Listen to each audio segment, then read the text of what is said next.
हम लोग इससे बड़ी हार नहीं हो सकती है।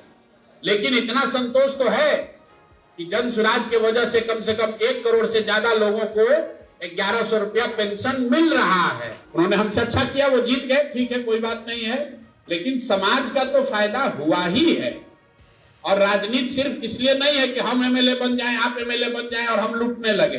2 महीना 3 महीना में पूरी ताकत से फिर से खड़ा होंगे और इस विश्वास से खड़ा होंगे कि हम लोग की नीयत साफ है, चोरी बेईमानी नहीं करने आए हैं, बिहार को लूटने नहीं आए हैं, कुछ लेने नहीं आए हैं, कुछ देने आए हैं। हम लोग इससे बड़ी हार नहीं हो सकती है। लेकिन इतना संतोष तो है कि जन सुराज के वजह से कम 1 करोड़ से ज्यादा लोगों को 1100 रुपया पेंशन मिल रहा है। यहां जीता हुआ विधायक एमपी नहीं दिला सकता है, वो जन सुराज के प्रयास ने दिलाया है। 1.5 करोड़ लोगों को 1100 रुपया 1.25 करोड़ लोगों को मिल रहा है। जो 10-10 हजार रुपया बटा भी है, ये बटा है परिवार लाभ कार्ड बटने के बाद।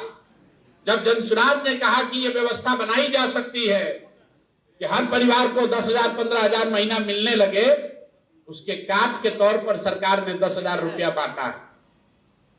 उन्होंने हमसे अच्छा किया, वो जीत गए, ठीक है, कोई बात नहीं है, लेकिन समाज का तो फायदा हुआ ही है। और राजनीति सिर्फ इसलिए नहीं है कि हम एमएलए बन जाएं, आप एमएलए बन जाएं और हम लूटने लगे। बिहार में लोकतंत्र की ताकत बढ़ी है क्योंकि जनता के पास विकल्प बढ़ा है। जनसुराज की जगह कोई दूसरा भी दल रहेगा, जब विकल्प रहेगा तो आपकी ताकत बढ़ेगी, जनता की ताकत बढ़ी है।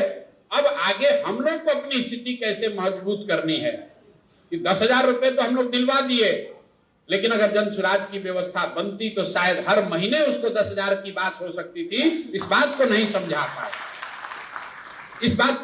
पाए, अगर वो समझा पाते तो शायद बेहतर व्यवस्था होती। नहीं समझा पाए, अभी लगेंगे, फिर से लगेंगे, इसमें कौन सी बड़ी बात है। इस देश में नन लेगेसी नन कास्ट के आधार पर जिन लोगों ने पार्टी बनाया है अपने दम पर, पूरे देश में 4-5 लोग ही हैं।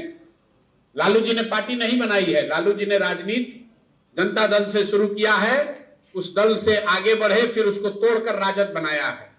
नीतीश कुमार ने अपना दल नहीं बनाया है, उन्होंने राजनीति पहले दूसरे दल से शुरू किया, उस दल को तोड़ के नया दल बनाया है। नया दल बनाए थे, यहां पर एक उदाहरण के तौर पर देख लीजिए, कांसीराम जी, जिन्होंने कहा मैं हूं कांसीराम, मेरी ये विचारधारा है, मैं ये लड़ाई लड़ रहा हूं। उनको दल बनाकर, लड़कर, पार्टी बनाकर जीतने में 20 साल लगे। दक्षिण में अन्ना दुरई ने एक पार्टी बनाई जो जीरो से पार्टी बनाया है। 1949 में पहली बार 20 बरस के पेरियार और अन्ना दुरई के दोनों के 20 बरस के संघर्ष के बाद 1949 से उन्होंने प्रयास शुरू किया। 1949 में पार्टी बनी डीएमके। तमिलनाडु जैसा राज्य जीतने में उसको लगा 18 साल। 1967 में जाकर अन्ना दुरई के नेतृत्व में तमिलनाडु जीता गया। तो समाज में इतनी बड़ी व्यवस्था बनाना आसान भी नहीं है। इसका मतलब यह नहीं कि हम लोग चुनाव से पहले नहीं कह रहे थे कि हम जीत जाएंगे। जीतने का प्रयास, हर संभव प्रयास किया गया, लेकिन नहीं हुआ तो उससे कोई हतोत्साहित नहीं है। जो भी इससे सीखा है, 3 बरस का जो अनुभव है, जिन साथियों का भरोसा, जिनका विश्वास जन सुराज पर है, सबको समायोजित करके 2 महीना 3 महीना में पूरी ताकत से फिर से खड़ा होंगे और इस विश्वास से खड़ा होंगे कि हम लोग की नीयत साफ है, चोरी बेईमानी नहीं करने आए हैं, बिहार को लूटने नहीं आए हैं, कुछ लेने नहीं आए हैं, कुछ देने आए हैं। तो देने वाले को धीरज रखना पड़ेगा, अपना दिल बड़ा करना पड़ेगा, उंगली उठाने से बात नहीं बनेगी।